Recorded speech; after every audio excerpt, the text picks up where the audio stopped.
Hey you guys, what's going on? It's your boy Famous Kid Video Game Entertainment, and I am here to bring you the Retroid Pocket 2 Plus. Now this device been out for a hot minute, but this is a difference. I had just got mine and I've been waiting for a while just to get my hands on it. And one thing about these handhelds are making a wave in the market.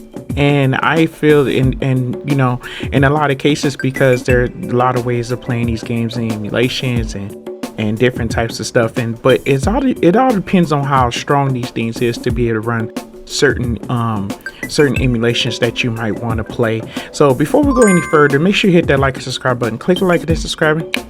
It's always a big help. So let's go ahead and unbox this thing. And I've been tampering with this for about a couple weeks now, and I got the black color. There's a few colors that they got out there. Definitely I'm gonna leave a link in the description, and but I got the black one because most of the time, I mean, if you look online, you'll see like a lot of videos on YouTube and stuff like that about this, and they've been having this out for a while. So I'm gonna try to keep this as short as possible, but I definitely wanted to kind of just, all this stuff is out the box. I'm still setting things up as we go, but most of the stuff I already got going and running pretty well up on it. But this is a pretty great strong device, and it runs a lot of games. Only problem I had a little bit was GameCube. I didn't really tamper with the settings yet, but I will be working on that according to what I've been hearing, that it doesn't run every game, but it's okay. I'll just I'll work with it, what I'm saying. So I'm gonna go ahead and get started, and I'm gonna go ahead and look first a couple of games. These are systems that I do have on here right now that's installed. There's two sides of it, so you can have that version to where you can actually have your games, and you also have your Android version where I have all my stuff installed.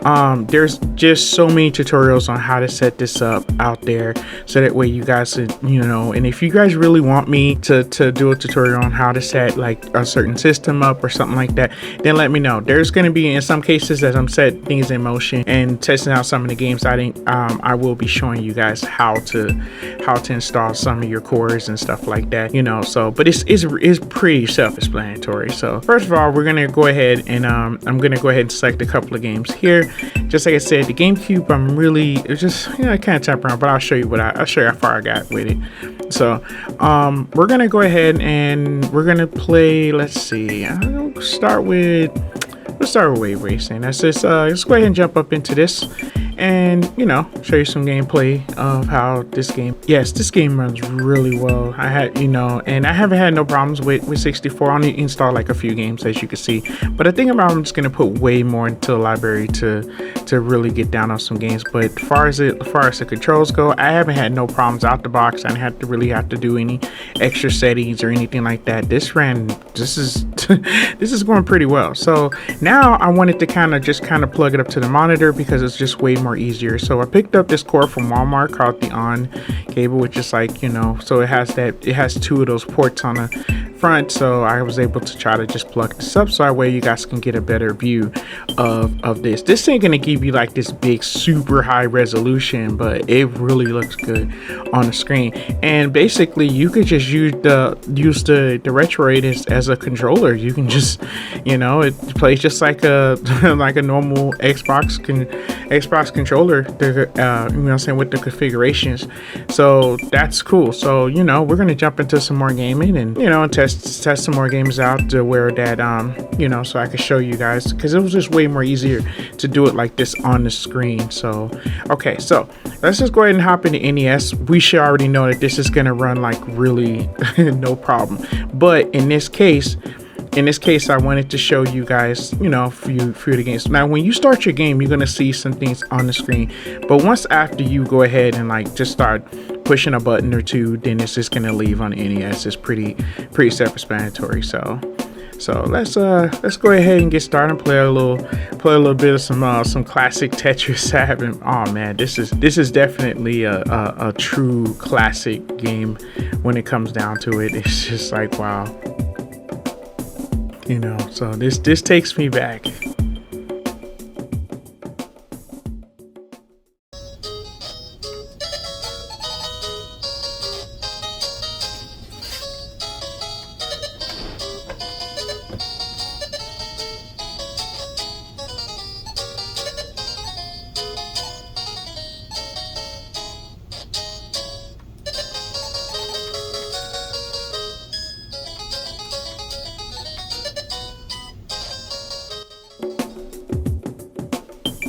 Alright, moving right along, I'm gonna go ahead and jump into Super Mario World, but I did not set the core up for this. So what I'm gonna do, I'm gonna show you guys how to set it up. This is really it's two ways of doing it. You can do it automatic or you can do it manually. So this one I'm just gonna do manually. I'm just gonna go ahead and show you guys how to set up your core for, you know, saying for your system if you want to set it up. This is probably like pretty much a self-explanatory. So basically you just go to your online updater. I'm sorry.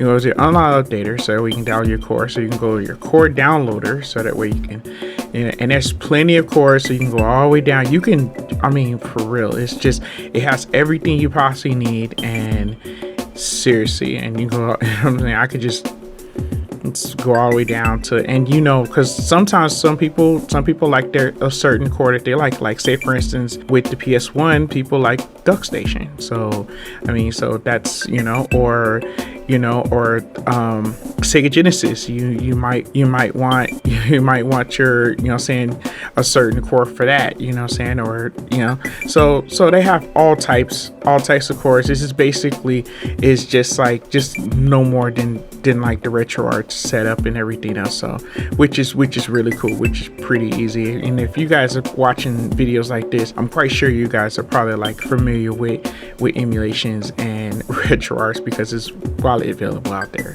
So let's go ahead and like install like a core real quick so that way we can get started. So I'm just gonna pick one, just random, and then that way I start the game. Now say for instance something just don't work, it'll automatically like fix it for you, and you know, that way you can start your game. So it's not a big deal. Then go to quit so you can get back to the main menu and then start your game. Yep. Really good. I have to say it looks really good on the screen. I mean, it's you know what I'm saying, and this is made it a lot more easier for me to show you guys because, you know, I definitely, because sometimes handhelds just like trying to get their good lighting, and I always make like so many mistakes trying to get the best lighting possible so you guys can view it. But just being able to put it on the monitor like this just makes it way more simple. And I hope you guys like this too.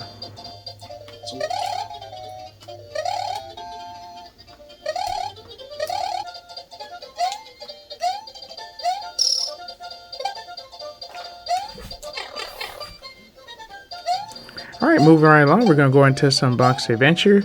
So, okay, so in this case, I'm gonna do it differently. We're gonna go ahead and do auto. See, now you can do auto, and it automatically finds the core for you, so you don't have to even worry about it. So it makes it even more quicker. So you can have a selection, or you can just let them set you up on his own. So you have that. You could make that choice. Bonk's Adventure is one of my favorite games. But in this case, the person that's controlling it is my wife right now. She's playing it right now.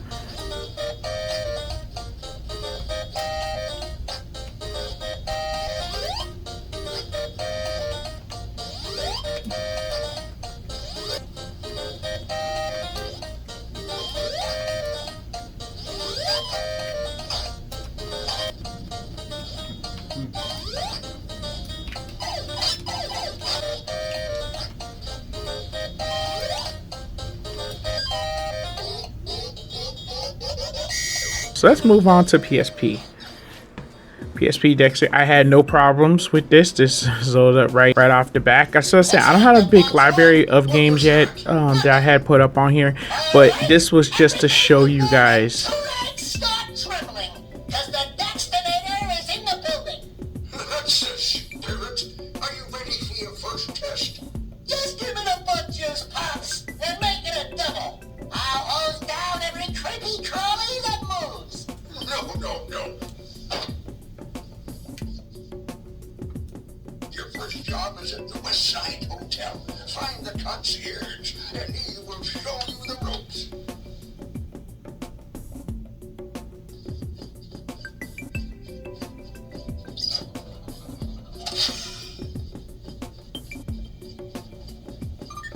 Dexter, I almost forgot to tell you about the communication device.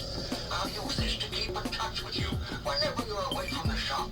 Now, If there's one thing I've learned, you can never have too many of these precursor orders. All right, moving right along to PS1. We're gonna go ahead to some Capcom versus SNK. and this is one of my favorite classic games. I mean, you know, tournament fighting games, and it's so cool just playing on a handheld to be able to bust up a couple of moves and getting down.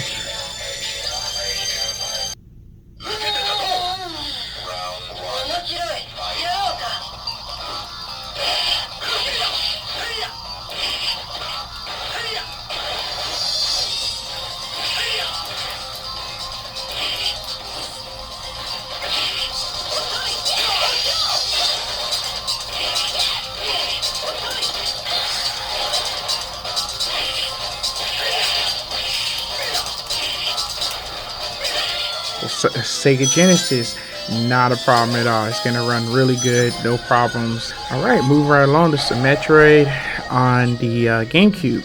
Now, I only installed this, and I just wanted to just kind of show you guys. I didn't do any settings yet. Okay, I didn't do any settings. I didn't tamper with it. In a lot of cases, Metroid is, you know, but Metroid is one of my favorite games. So I was just like, you know. Now, as far as like on my, you know, on my phone, my mobile device, I have, you know, I have absolutely no problem. This runs like amazing and looks crazy good.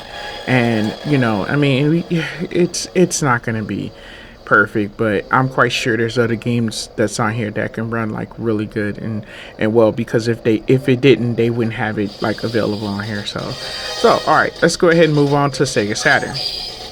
Same thing out the box. I did a couple of settings, and if just like I said, if you guys need like help setting some of this stuff up, or transfer, putting your BIOS in a proper spot and stuff like that, just let me know in the comments. I try to make like a quick video for you guys to set these systems up. But most of the time, you shouldn't have too much of a problem. Just as long as you have the proper stuff downloaded, you're just fine. All right, there you have it. I mean, I really love it. I seriously, this is a great little device, and about to be able to plug up to monitors, I think that's just off the chain. And I just wanted to kind of show you guys just out the box, and just like, just in setting up the emulations and just it's seriously self-explanatory. As long as you got a good library of games, and you're good to go. I mean, so you set up your SD card and set up in there, but everything's pretty much self-explanatory. Just do your updates and you're just fine. If you need more, like more information on how to do this, please let me know in the comments, and I'll go ahead and make a video for you guys that you guys can kind of like set things up and get yourself started if you end up getting one. So all right, you guys, thank you guys for hanging, and from gamer to gamer, thanks for watching.